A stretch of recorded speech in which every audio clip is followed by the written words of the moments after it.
Hi guys, so this will be a commentary for our Council of Blood Mythic Kill. This is a commentary aimed at Restful Shamans and healers in general.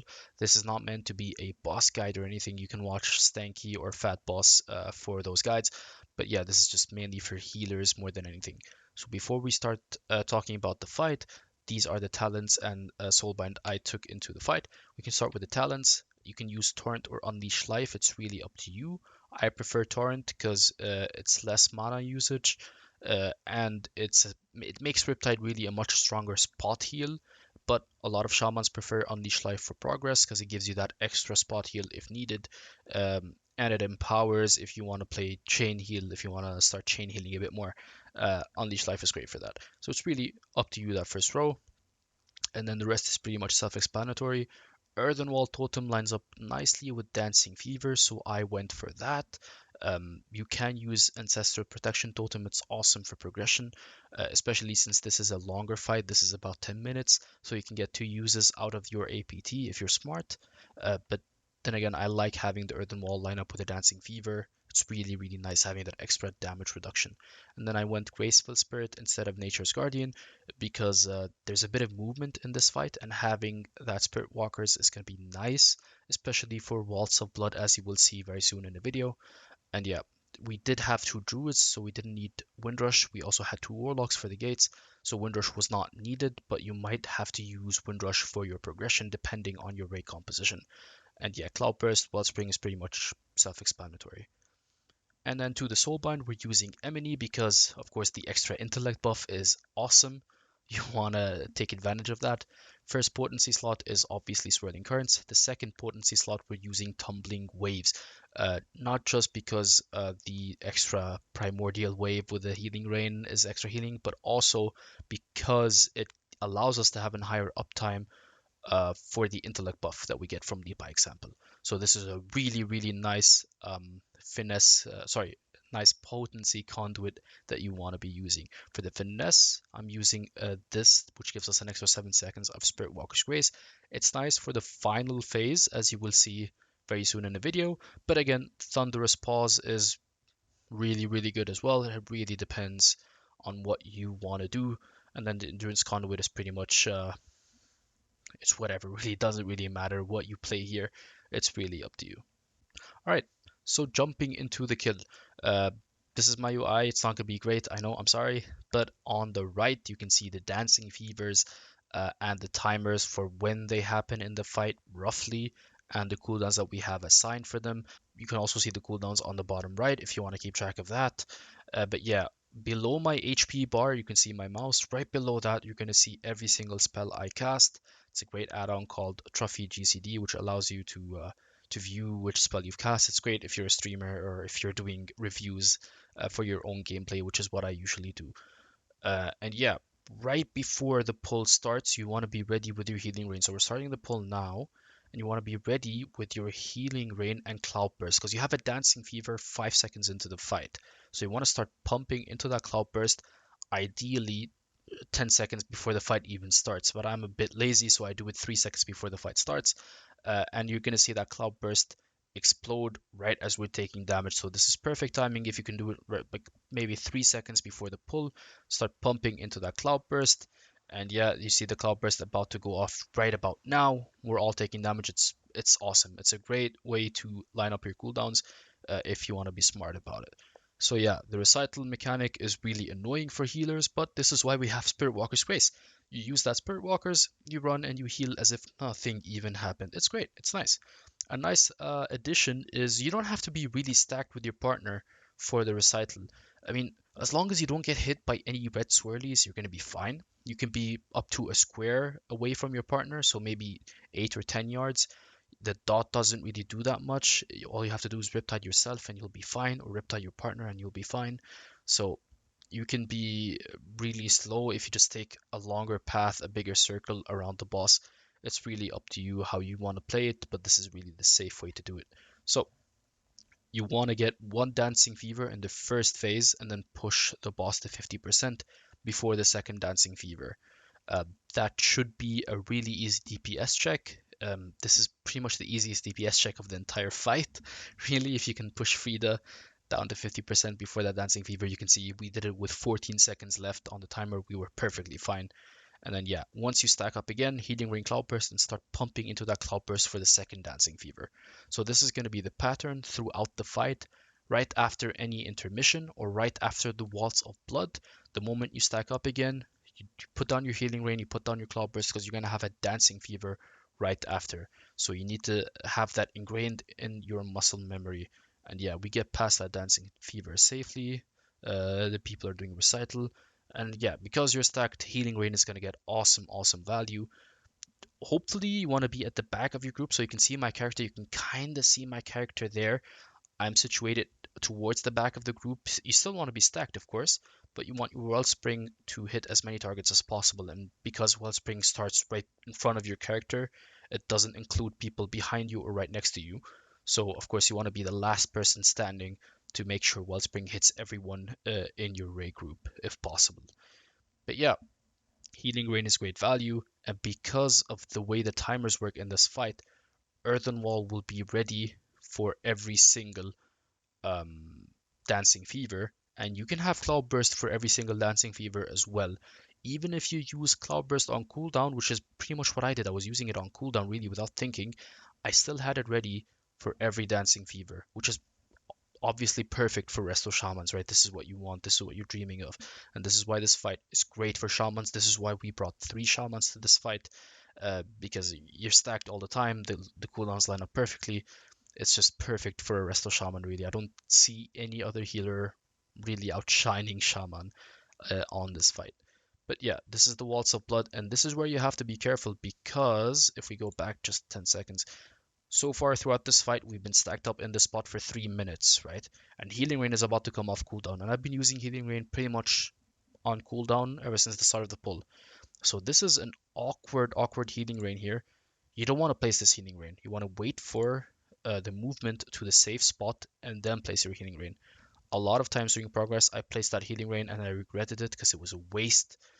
And yeah, you have to be patient with that Healing Rain. And this is why we have Spirit Walker's Grace, by the way, because that waltzing blood mechanic is every minute or every 55 seconds, I think. So you can have Spirit Walker's Grace for both Waltz of Bloods. So you just pop it, you start casting your Healing Rain towards Moon before the raid gets there. By the time you finish casting, the entire raid will be there. And then you pump into that Cloudburst, getting ready for that Dancing Fever. You're gonna see in my sequencing, I mean, I didn't really go into sequencing so far, but you want to abuse the intellect buff that you get from Primordial Wave. So ideally, you want to do Primordial Wave into Wellspring, into Healing Tide, into Healing Rain, right? Or whichever order. I think someone else is going to think of a better order. But as long as you use those 3 spells within that intellect buff window, as long as you buff those 3 spells, you're going to be fine, right? And ideally, Wellspring, I think, is the one that really benefits the most out of that extra intellect. And if you can time your Primordial Wave with Wellspring, as I did right here, I did Primordial Wave, and then Wellspring within that Lead by Example, within that intellect buff window, that's perfect. That's exactly what you want to do. And then you stack up again for intermission. So after this intermission is really the only chance for healers to drink in this fight, and you're going to see it coming up now. So at the end of this intermission, remember we said after every intermission you get a Dancing Fever, right? So we're going to do Healing Rain Cloudburst, pump, heal that Dancing Fever, and then start drinking as soon as we possibly can, really. Really nice part is having that haste buff really helps with the dancing fevers. As you can see, like our dancing fever healing right after every intermission has been much better than the ones that don't have an intermission before them. So we're pumping. I'm pumping as much as I can. This is the dancing fever. We're taking damage, and then after that, once you have everyone back to full HP, you want to sit down and drink. I don't know why I'm not drinking yet. There we go. Okay. Bit slow, but it's fine. Look at that. You have 15 seconds or maybe 20 seconds with no mechanic, right? So this is the chance for where you can really sit down and drink and not worry too much about the raid because the raid really shouldn't be taking that much damage at this phase. And then yeah, you start getting high stacks from Stavros, and then you get Waltz of Blood very soon. So again, Spirit Walker's Grace, so you can start casting while moving. You put that Healing Rain towards Moon right before the raid gets there. By the time you finish casting, the raid is there. And then this is where you pay attention to sequencing, because this part is the most healing intensive part of the entire fight, right? Because you're having high stacks from Stavros, plus the waiters throwing food at you, and then Dancing Fever on top of that. So we're taking a lot of damage at this phase of the fight. So you need to pay attention with spot healing to people that drop low from the waiters, but also to your own sequencing, so you can maximize your healing in this window. You want to have everyone healed up as soon as possible, because then we're going to stack and Bloodlust onto our final boss, which is Niklaus with the order we're killing at. So yeah, this is why we have Spirit Walker's Grace. This is why we have it on a 1 minute CD. That's why we took this talent, because this is the movement I was telling you about. You're going to keep moving between your safe spot and your stacking spot. And if you get Dark Recital, you want to use it during Dark Recital as well. So this is why having that 1 minute cooldown is really, really nice. And yeah, you're going to see the tank, our Demon Hunter tank, running away with that ad. He's going to be kiting that ad. Ideally, he shouldn't get any damage from it, but if he does, you should be ready with your Riptide and with your Earth Shield. Of course, Healing Surge him whenever he gets in range, but he really would never be in range because he's going to keep kiting away, as you can tell there, as he goes off the screen. But yeah, this will be a Fever into, sorry, a Recital into Fever. And yeah, these are the cooldowns. Yeah. Again, pay attention to your sequencing. Primordial Wave into Wellspring for that extra intellect. And everyone should be able to survive that.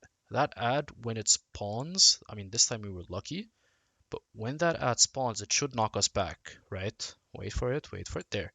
We should get knocked back at this phase, right? We should all be taking extra damage and getting knocked back.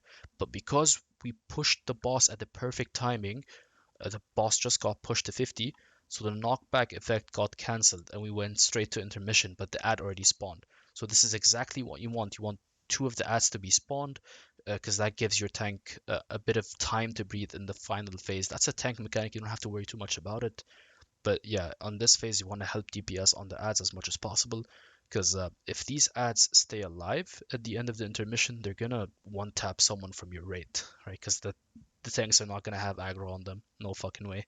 So someone's gonna die if these guys stay alive. So you want to DPS as much as possible while dancing, and then stack back up. Again, as we said, after every intermission, we get a Dancing Fever. So you start pumping into your Cloud Burst, start getting ready for that Dancing Fever. This one overlaps with a Dark Recital. It's a really, really tricky overlap. If you're fast, you can do your jumps before the recital. If not, you can hold it until after the recital. Depends on the timings that you guys get, or the timings that you kill the bosses in. Because this fight, it's not really scripted. I mean, it really, everything depends on the time, right? When you kill the ads or when you kill the boss, and everything changes depending on that. And yeah, on this phase, you're going to be getting a lot of damage from the waiters because they get enraged because we're killing Niklaus last, right? So the waiters are going to be doing extra damage to everyone that they hit. It's going to be a lot of damage, so you have to be ready with your spot heals. And yeah, this is where we stack up for the final recital, really. That should be of the pulley, because yeah, our hunter got destroyed. He got hit by one recital swirly into two throw foods from the waiters. The waiter was really, really hurt. They do not fuck around. So you have to be really ready with your spot healing. And at this phase, it's really just heal whoever you can reach, DPS whoever you can. Do not panic near the end, but I'd recommend start using your Primordial Wave more as a spot heal at this phase. Don't try to hold it for any cheeky shenanigans. And yeah, at this point, I was just healing, searching our paladin tank because he was saying he was about to die. So I just panicked and heal searched him. And yeah, that's the kill. Uh, Honestly, this is a great fight for Resto Shaman. This is a fight where Resto Shaman can shine because everything lines up really nicely with the cooldowns, and you guys are stacked most of the time. So healing rain is going to get great, great value. Uh, and yeah, I don't see any healer really outshining Shaman. If you can bring more than one Shaman to this fight, do it. As you can see, we brought three, and it really, really, really helped. But yeah, other than that, I think any healer really can do this fight. But of course, if you can bring damage reduction, that would be nice. So it sucks for Holy Priest players, but yeah, that's life. That's progress rating. And yeah, thank you guys for watching. I hope you enjoyed. If you have any questions, please let me know.